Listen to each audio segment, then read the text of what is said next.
start the This recording. meeting is being recorded. Welcome everyone to May 2022 koha-US General Meeting.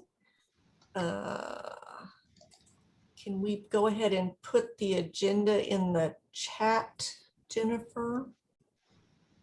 Should be there. Should be there. Okay, wonderful. I So need to post it again. I don't see it. Yeah, I don't see it either.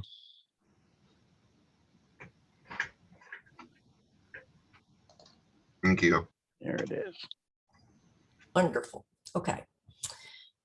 So do we have any announcements?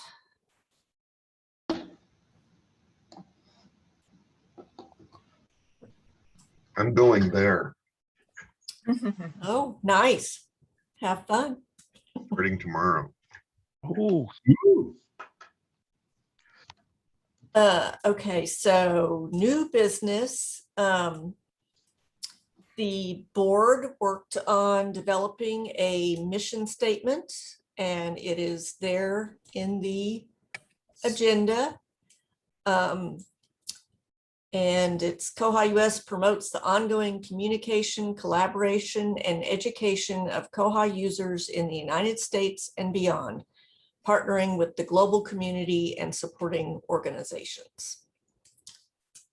And we're going to be including that on the website, I think in the About section, and also putting it on that scrolling banner at the top so that it can be visible. Any questions, comments about the mission statement? Any discussion of anything? looks great. Okay. So the board has been working on defining board member responsibilities and sustainability of board positions so that we are having board positions filled.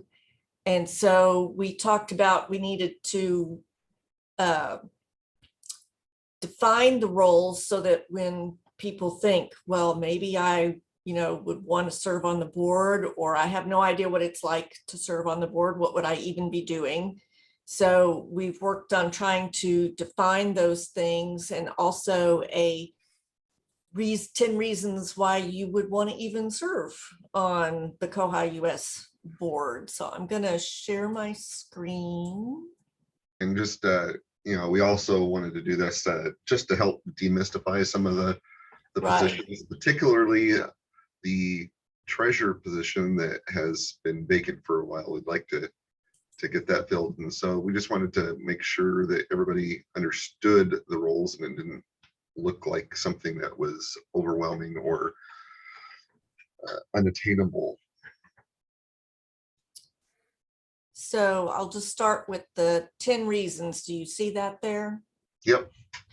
So Christopher and I worked on this, and then we brought it to the board and we refined it even further, trying to put, kind of a exciting spin to it.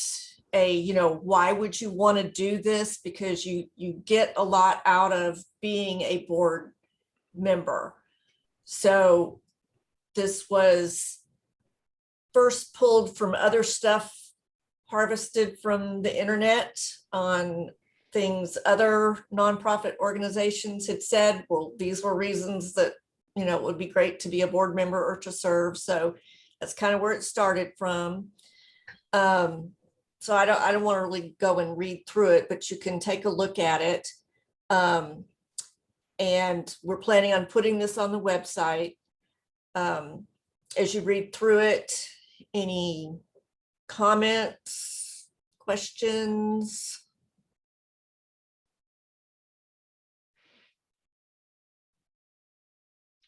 We left off point 11 that you get to hang out with the most exciting people in the world.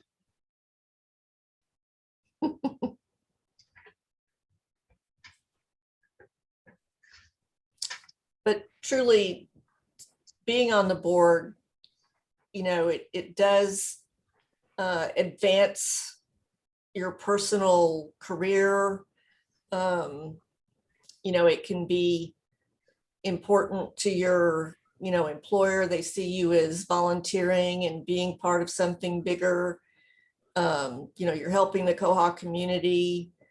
So there's a lot that you can get from serving on the board.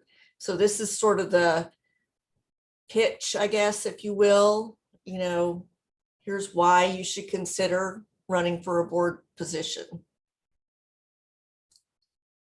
I'll just only add thing- to, you know, oh, go ahead. The only thing I would add is I got points or professional development points for getting education credentials. The one Which thing was- that I really got from this is it boosted my confidence in leadership skills. You know, I was very standoffish to doing things before this, and since I've been on it, I felt better at doing what I do here at the library, but also, you know, participating with groups and a bunch of strangers. And and no, I love it. In fact, I loved it so much, I decided to come back and do it again.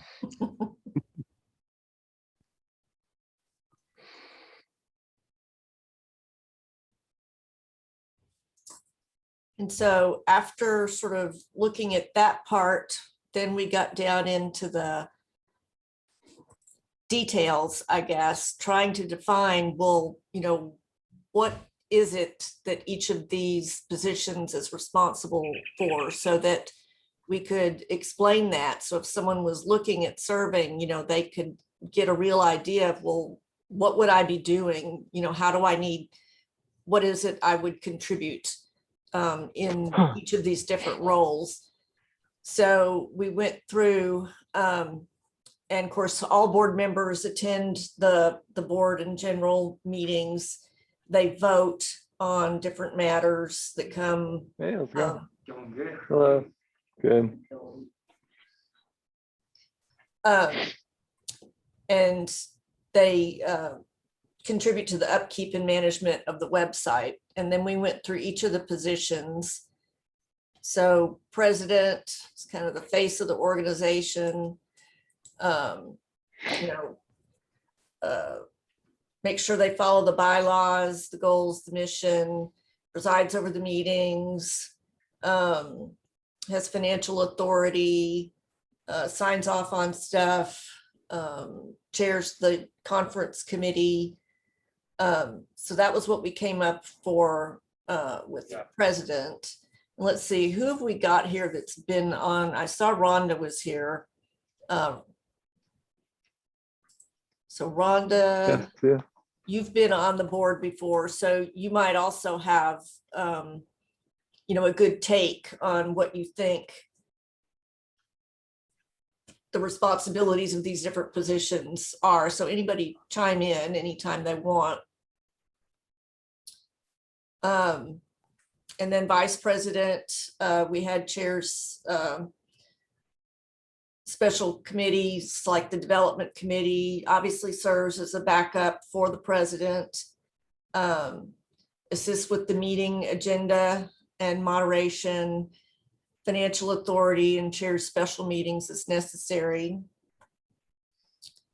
Secretary obviously keeps the records, oversees the minutes, posts the minutes, sends out the meeting links, ensures that the organizational documentation is maintained, serves on a committee as necessary, and make sure that all our meetings are recorded and uploaded to YouTube.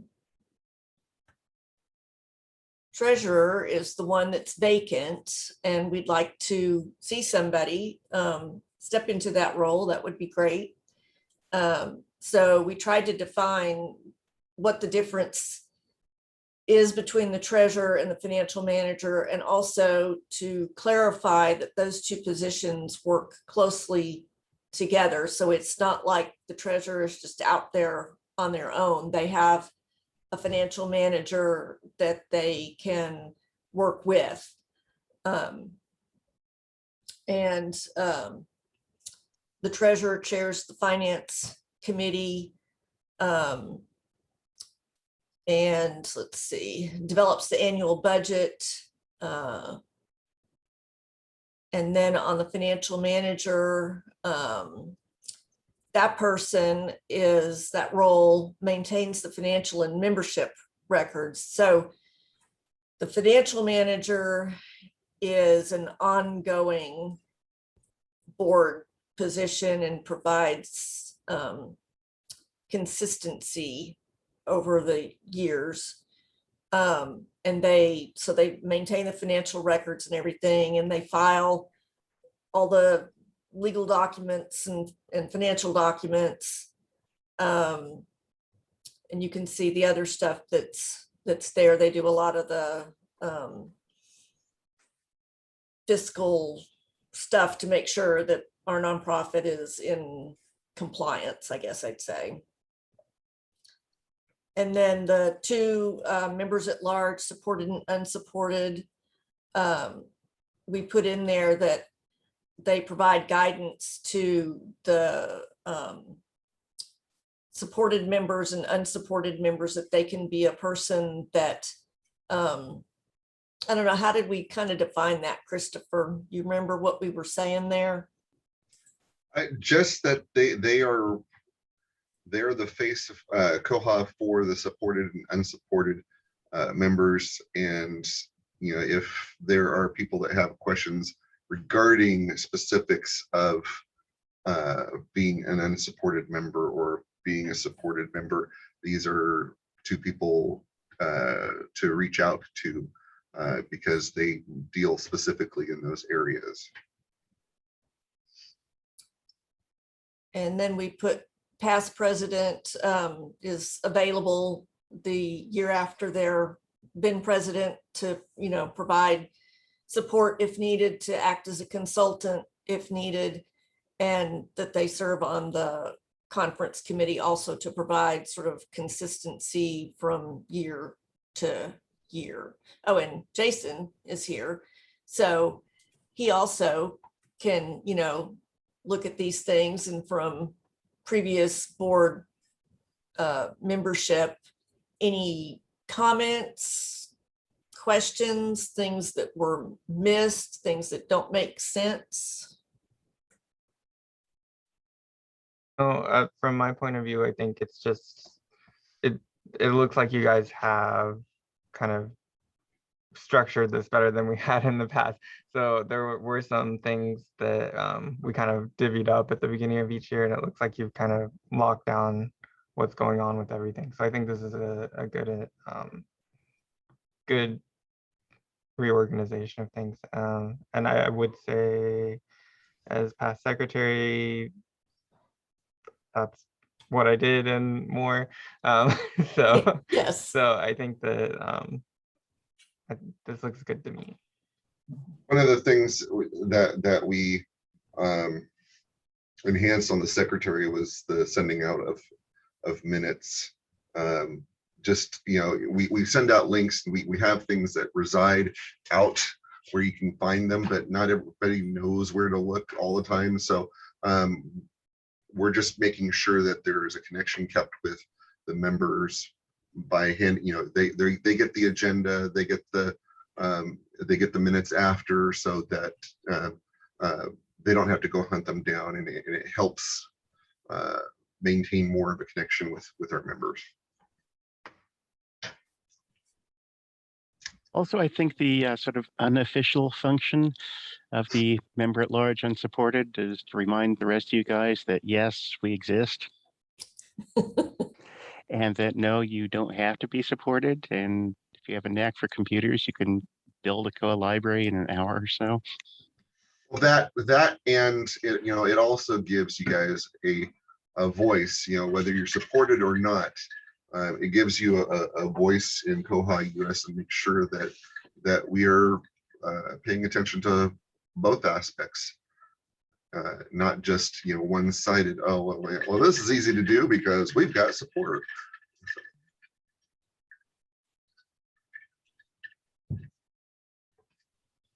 So the plan then is to put this and the 10 reasons, you know, on the website, make it visible, make it so that, you know, somebody can say, well, you know, what would I be committing to? Also to make it so that when you look at it, you can see that maybe it's not that scary. Maybe it really is something that you can do. And of course, everybody here works together. We're not going to leave one position out, you know, hang out to dry, and, you know, we all try and figure it out together. And this can be a, you know, this doesn't have to be the final thing. As we go through things, we may want to add or modify, you know, what's in this kind of a document. Barbara, the one thing Oh, that go ahead. we may know, I mean, you know, we here know, but somebody coming in might not know, is that the vice president will be the president the following year. Very good. That's a very good point. Let's see. Darn, I thought I was going to escape that. Yeah. No way. Let's see.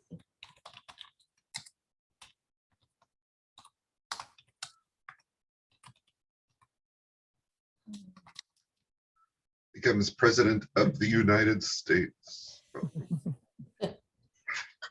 Please no. Here. Would you say vice president / president elect? Yeah, that would be easier. That would work. Vice President / President-elect. Yeah, just for the title, like, you know. Yeah, up above on the next line. Oh, there, okay. Oop.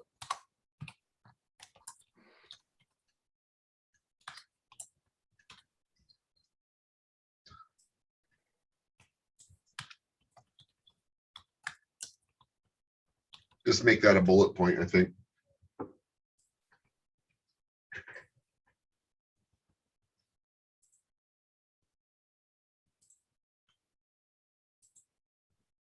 Perfect. The only thing, and this is hard to like quantify, but it's a question I got several times, was how much time do you commit to the position? So if you could include that, if this is the thing that you're sending to people to say, this is what it takes to be on the board, I think having at least an estimate of monthly time commitment would be helpful for people considering positions. 3.156 hours a month. Perfect.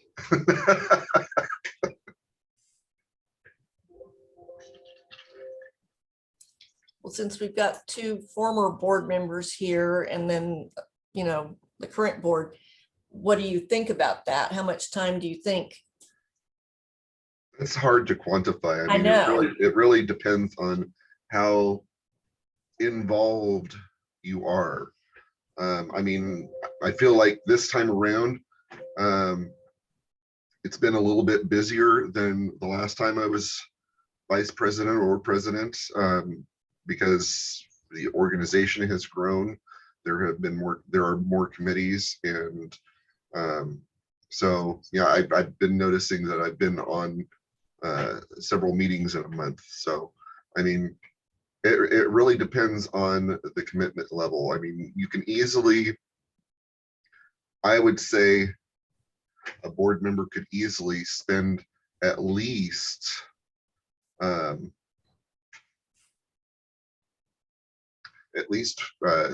to 4 hours a month in meetings. And, you know, that's not behind the scenes. So, you know, there is some time involved, particularly with the meetings. But, you know, how much you do beyond that is up to you. And, you know, the secretary does things, you know, outside of the meetings. The treasurer, I would say not so much the treasurer, but the financial manager. Good grief, I can't imagine the time that you're spending behind the scenes. And it's also can be very cyclical. When things are slow, like they tend to be like in February, it might only be including meetings 5 to 6 hours a week. But when we've got the conference coming up or when membership opens up, it will easily be 20 hours a week, which is just mind-blowingly difficult to comprehend. But it's work that needs to get done, and that's developed with the growth of the organization.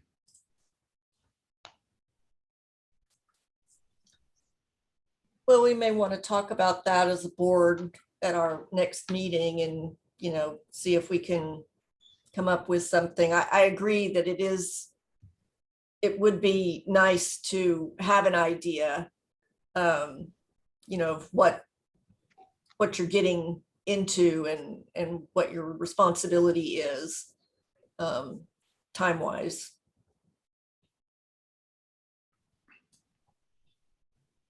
Anything else?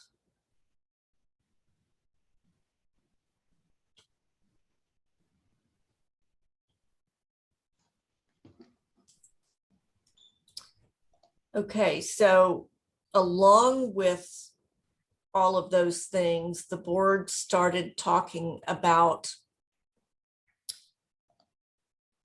the transitioning of board positions from year to year. And the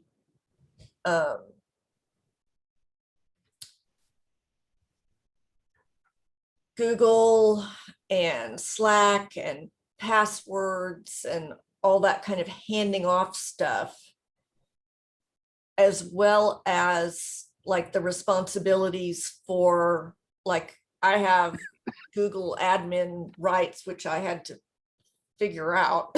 I'm like, okay, I have these rights, but I really don't even understand how this works. And then, you know, all the different things we use, Zoom and YouTube and Facebook and whatnot. And so we kind of started talking about, could we benefit from having sort of an admin type position, not a board position, but sort of a support position that helps with all of that, kind of the background workings of things. Christopher, you probably got something you can add to that. Yeah, I just, you know, along the lines of what John is doing to maintain consistency and stability with our financial and legal aspects of the organization.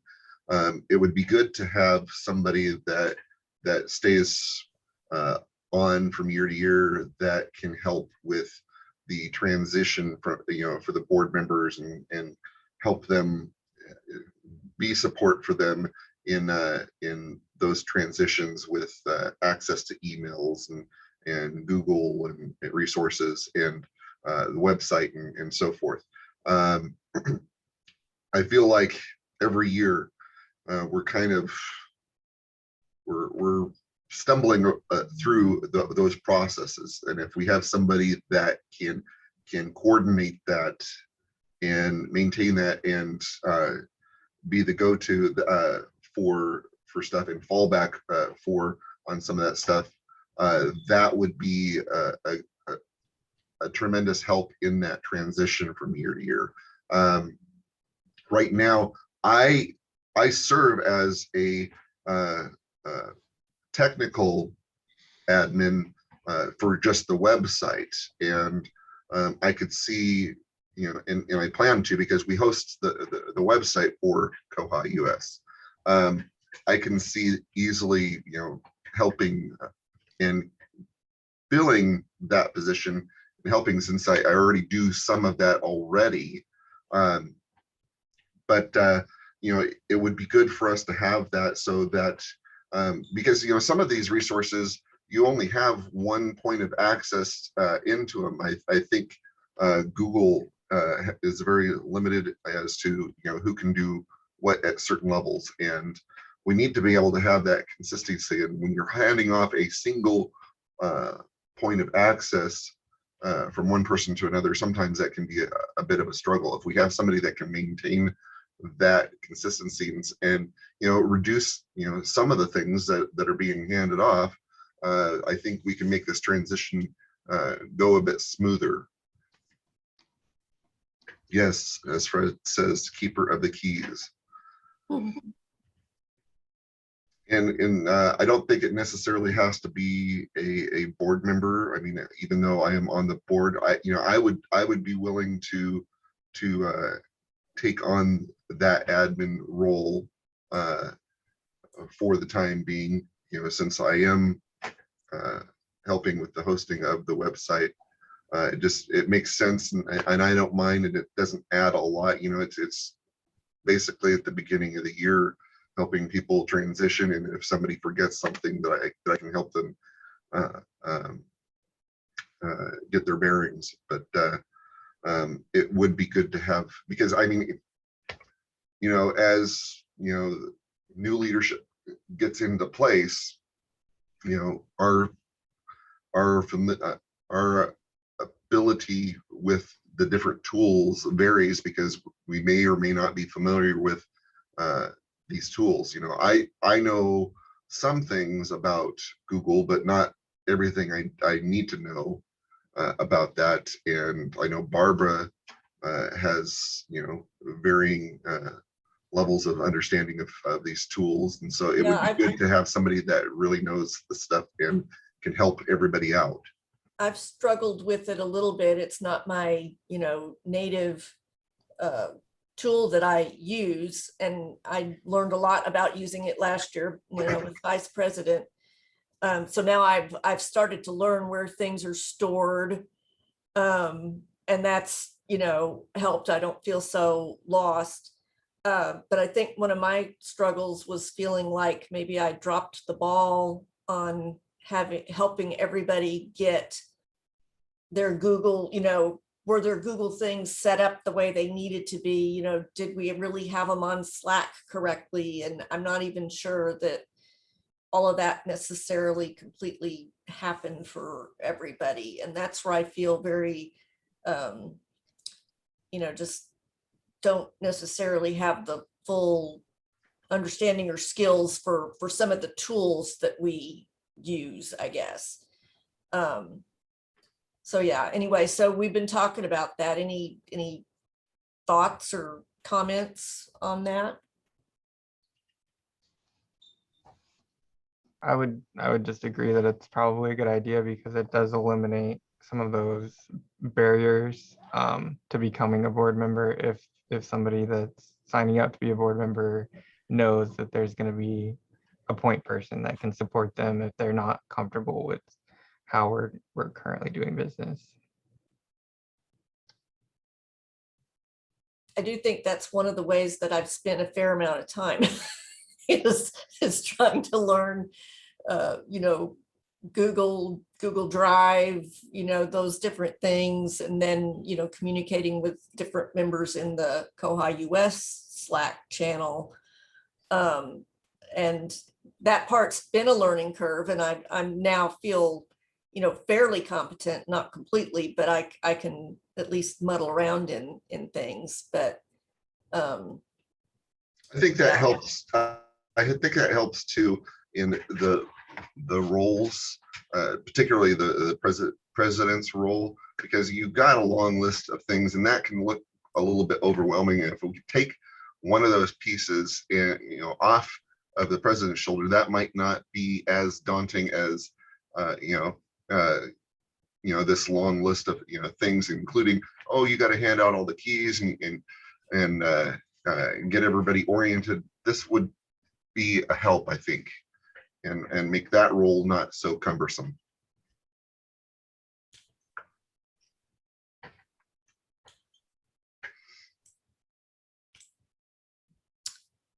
okay, anything else on that topic?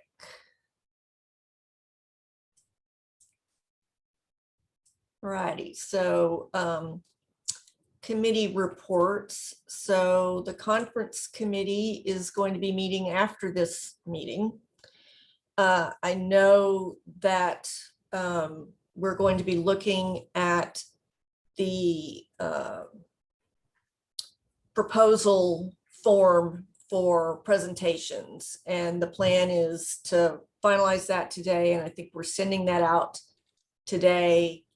And I'm thinking, I don't have my notes, but I'm thinking like it was June 3rd or something like that, that we were going to say would be the deadline for people to get in their proposals for presentations.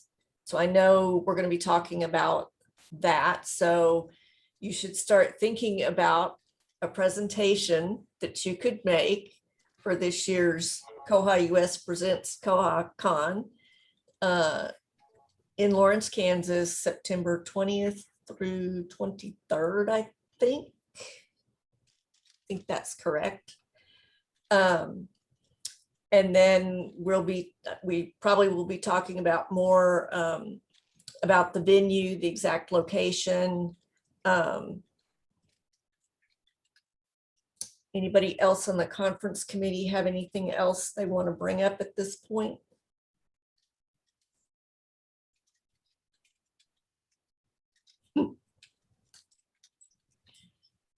Okay, so development committee, Christopher. Yeah, our developer just finished unit tests for our current development, and Owen is helping them get that squared away so that they can submit that. And once that's submitted, we'll go ahead and do the final payment for the developer. You know,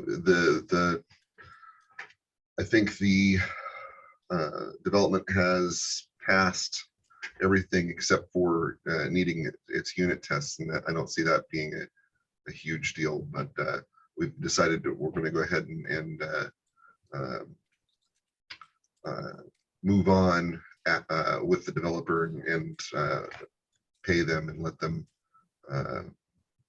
go ahead with their own stuff after this test has been submitted. So and we do have another organization that has helped contribute to some of the updates on this patch, and they can help us hopefully if anything else crops up on it. But we're close, and hoping that that our developer will get this updated patch submitted fairly quickly.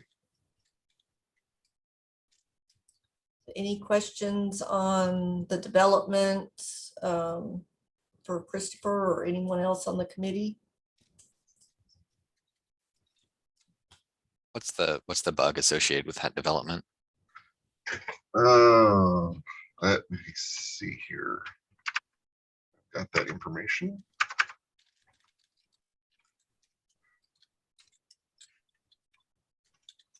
Let's see, that is, I think that is 12029. Check here.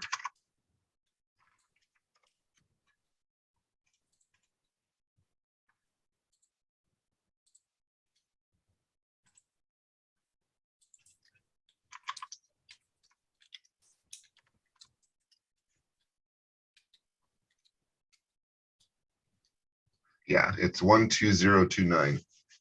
Okay. Thank you. And then the development committee normally meets would be this Friday, but we will not have a May meeting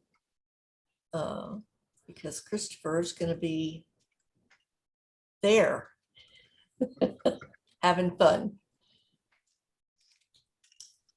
All righty, so education committee, is George here?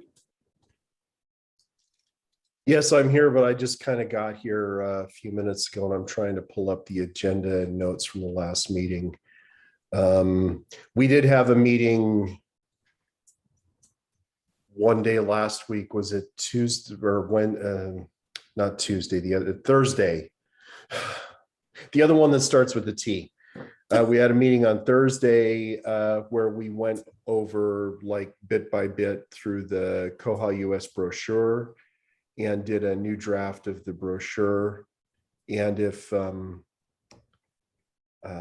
can find that, which I might, we're dealing with a lot of things here at home right now. So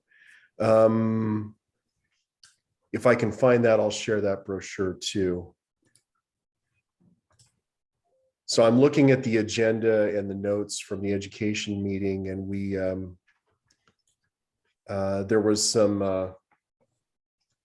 update on the Learn menu and the Learn page, and we were going to lay out the new Learn page. Christopher is working on updating a plugin on the website that will allow a questionnaire to be embedded into the website, so that when we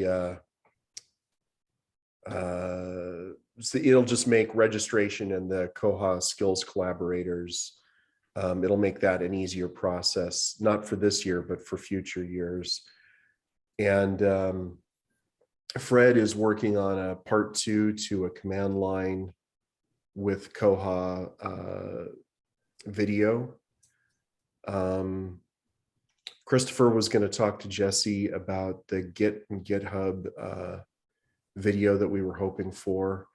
We are doing some more, Christopher and I are still working on the terrific training videos. We've talked about working on some, not just some how to alter Koha videos, but how to handle workflows in Koha. And so we talked about, what are the various different ways you can handle holds workflows or circulation workflows. And Fred and Lauren are still in progress, but they've been working on some training for how to convert spreadsheets to Mark with Mark Edit. And actually Fred showed off some of that, and that looks really interesting. I don't remember if he showed that off at the education meeting or if that was a different meeting where he talked about that. I think that might have been the cataloging meeting. The cataloging meeting. I finished it right before the cataloging meeting. And then there was, there was some discussion about setting up Docker, about doing some videos about how to set up Docker. And Christopher was talking about a video about Twilio, which would actually make a much better conference presentation. And Jason has finished the SQL reference guide. So I think that might just need to be published on the website somewhere. And then somebody is sharing their screen with the new brochure. Yep, that's me. So I didn't have to go. I'm still looking for it, so I'm glad I can stop now. We made a few changes to this. We made it so that it lines up with the second, when you fold it open, it's a 3-fold, of course, and share, learn, and join matches up with the way we have it laid out on the website. And we did a lot of editing and went through and changed things. Some of it we changed just a little bit. Some of it we just moved around. And then some of it we removed whole sentences and stuff and rebuilt it with some. Particularly the mentorship has gone away because we're going to be replacing that with skill collaborators. Yeah. So this will be ready then to print and take to the ALA conference. And I think that's it for what we've done. It's not, I guess it's the education committee was asked to update the brochure, and we're not really, we've gotten it ready for the ALA conference, but it seems to me that we still need to figure out who's going to go hand these out at the ALA conference, which I might have missed part of that since I got here so late. So I don't know if how we want to organize that. We haven't talked about that yet. We'll be talking about that as part of the financial committee report. Excellent. So, and I think that's it from the education committee. Looks great. Great job. So that leads us into John with finance report. We'll go through the usual first before we dive into the quarterly report. We're at 36 members as of the end of April, with a few more still in process beyond that. One of them I actually need to follow up on. It's a municipality that sent me all of their W-9 paperwork to complete. So that was received. And then they said, oh, we'll let you know when you're all set up. It should take about 2 weeks. That was about 5 weeks ago. So I'll be writing them again and finding out what's going on. And it's not the biggest city in the world, but it's not exactly tiny. So I would have expected to have heard back. And it's not like they've written asking for anything, because sometimes I'd ask for clarification on something. Well, that hasn't happened yet either. So we're at 36. We will probably be up around 38 or 39 with the completion of these final 2 memberships. Financially for March and April, you see March broken down in its entirety with a lot of money coming in through the Koha Community Challenge, as well as a single membership and our slightly late Amazon Smile EFT of $57.12. A lot of the money that you see in April, which is not broken out yet because of when I received the statements, a lot of that income is also related to the Koha Community Challenge. And our end of April balance in our bank account is about $12,400. A few other things to note. There was a request by a board member to know the status of our discretionary funds balance. The discretionary funds balance is updated once a year with account reconciliation. And as of the end of 2021, that balance is $7,563.92. This is a cash balance. It is not an encumbered balance. As such, it does not reflect the outstanding invoice of $1,000 to Auto Parallel Technologies, nor does it include the now mostly spent 2021 ALA space refund, which was classified as a negative expense because when we paid it in 2020, remember 2020? It was supposed to have been, it was cleared as an expense then. So when it comes back to the organization, it didn't go back directly to the discretionary funds. A few other things to note. We are now half in compliance, for lack of a better term. We have filed our federal form 990N. They call it the e-postcard. So we're all set with federal compliance. The state of Kansas not-for-profit corporation annual report is a little bit more complicated, not in terms of the calculations that it involves, but a little bit more complicated in its completion. That has not yet been done. That will be done by the end of the month, and we actually have until June 15th to file that. We do have the first quarter detailed report. Most of the income attributed to koha-US in the first quarter was related to that community challenge, $983.69, and most of the expense is in pursuit of the small exhibits table, $1,100. An update on the Koha Community Challenge. The Koha Community Challenge thus far has yielded about $1,500 in donations. There is a small holdback. They call that the reserve in case of cancellations of registrations. We should be receiving that shortly. In fact, I believe we already have $39.91 for a total event income of $1,570, which is a little bit less than what we took in last year. We thank Bywater Solutions for its continued support of this fun and fundraising adventure. And as always, the Finance Committee is looking for new members. If you're interested, please feel free to contact me, treasurer@koha-US.org. The other report that Jennifer provided is the detailed financial report. Q1 now complete. Perhaps the worthy thing to note there, across the entirety of the membership year, which includes a little bit of the Q4 after membership for the current year opens, we're at $900. And that, in conjunction with the $983.69, comprises most of our income year to date of $3,215.81, about equally divided between income received from memberships at the tail end of 2021 and income received January through March across all categories in the Q1 of 2021. Expenses. Quarterly expenses, $1,260. Again, $1,100 of that went towards the small exhibit space. Outside of that, there really isn't a lot of expense. Most of what is remaining out of that $1,200 is related to our Zoom room. We pay TechSoup an administrative fee of about $57, and then the Zoom room itself is about $80. Outside of that, the only other expense is really expense related to PayPal. And PayPal expenses are transactionally based. When we don't have any transactions against PayPal, we don't have any PayPal service fees. PayPal service fees for the Q1 totaled $24.41. Year-to-date expenditures, $1,279.89. And we are well within our budget income and budget expense categories through the end of the Q1. Are there any questions about the detailed financial report or the monthly financial committee report?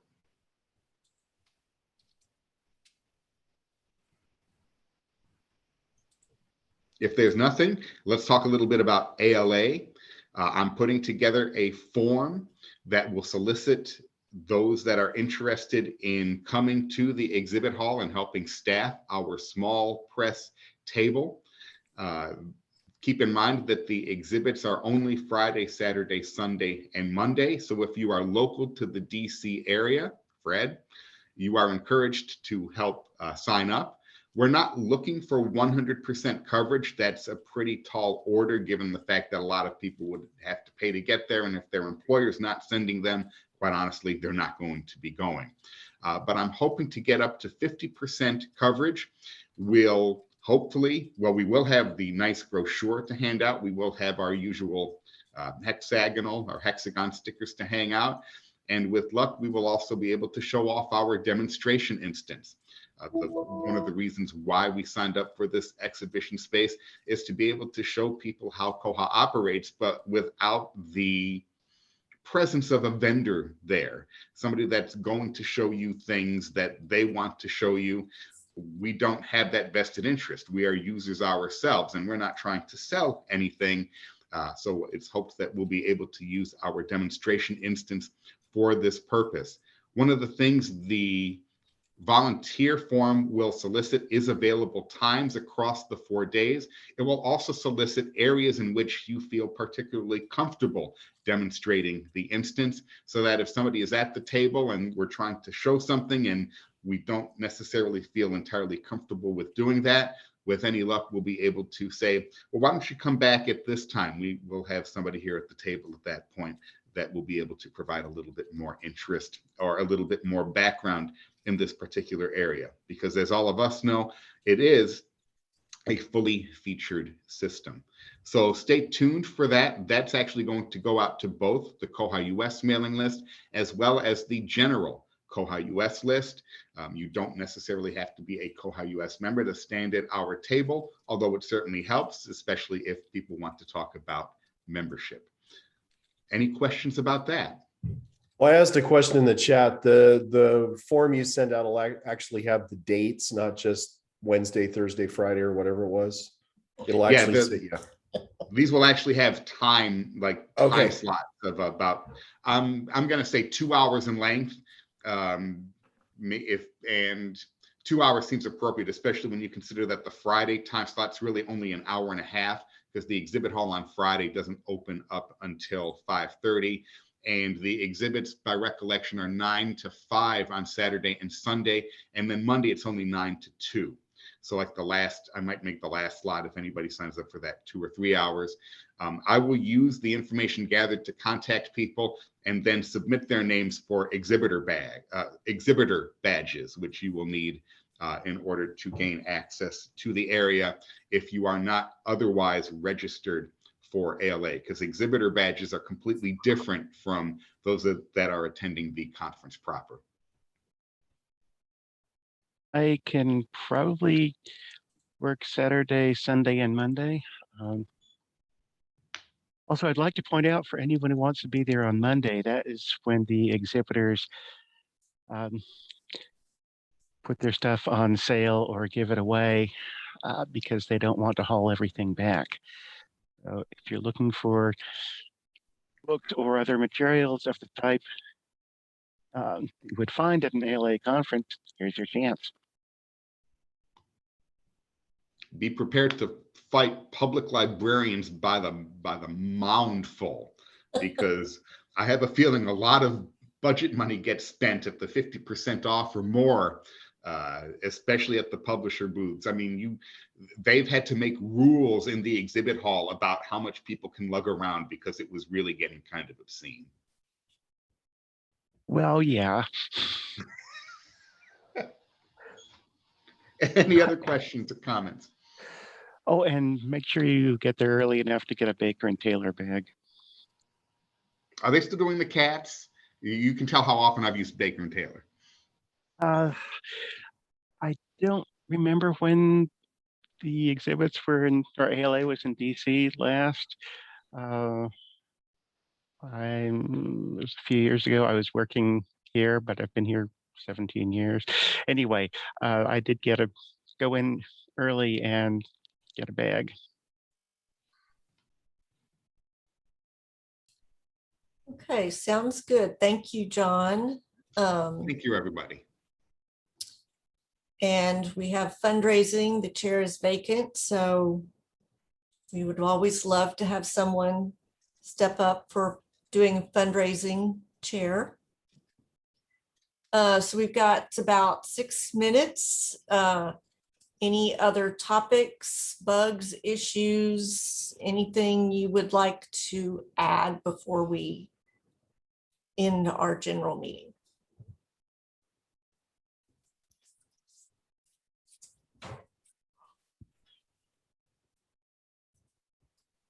There was a bug we talked about yesterday, the displays bug, and I'm trying to look for the number for that. But that'd be a good one for everybody to hop on to and say, hey, we need this. Still have it up from yesterday. Put it in chat there. Oh, okay. I also put some screenshots. So I've been working on modifying course reserves to use as a display module, like Ed showed off in Portland. His was primarily the OPAC, and I wanted to kind of streamline it on the staff client. So I put my GitHub repository link in chat if anybody wants to take a look at the code's all in there. And there's screenshots, and I've got a Google Doc with the instructions I'm having my my librarians test. We're still in the testing phases, but we think that this is going to be a good thing for our workflows. It's and I'm planning to add all this to the Bugzilla ticket too, as a comment to say like why a separate displays module is going to be good for us. So I'm going to share that. I would like to see a dedicated module for displays. This is a sorely needed element to Koha.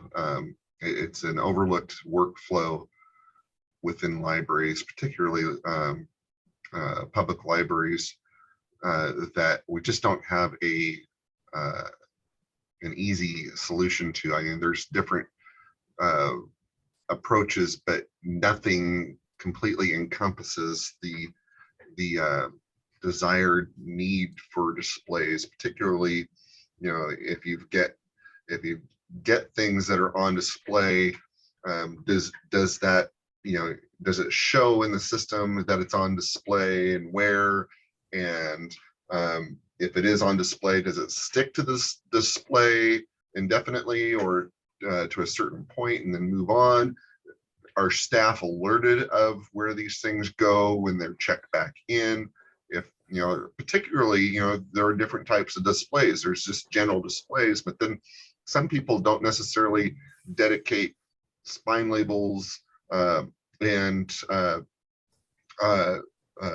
stickers to new items, and they want stuff in a designated new item area for a while. So, how does that all work? And so, the course reserves has been probably the closest thing that we've had to something that works, but is not necessarily perfect. Doesn't necessarily show, people checking things in, hey, this goes at this display, or if a time runs out on particularly new items that are on display,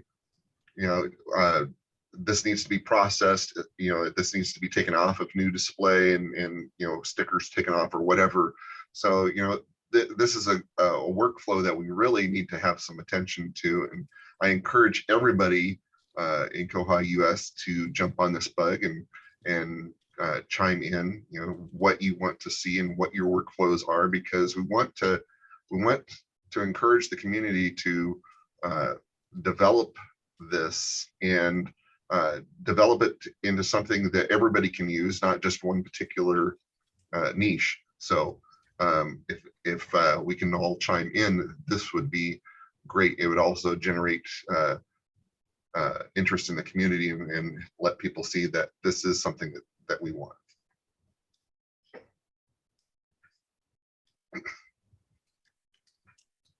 Very good. So 1 minute left. Anybody want to say anything else in that last minute? Just a follow up to my cataloging SIG talk. Jason, you're right.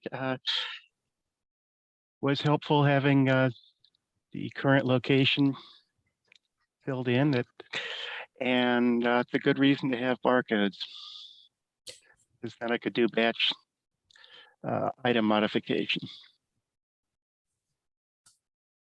I think you can do batch item modification by item number, but you have to actually use put them in a text file instead of just pasting them in. Yeah, it's a harder process. Well, my item numbers are the barcodes, so it worked out.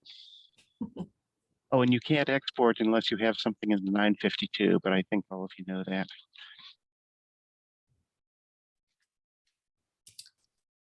All righty. Well, we're at the end of the general meeting. Thank you to everyone for attending. The conference committee will, if you're on the conference committee, stay behind. We'll be starting that now.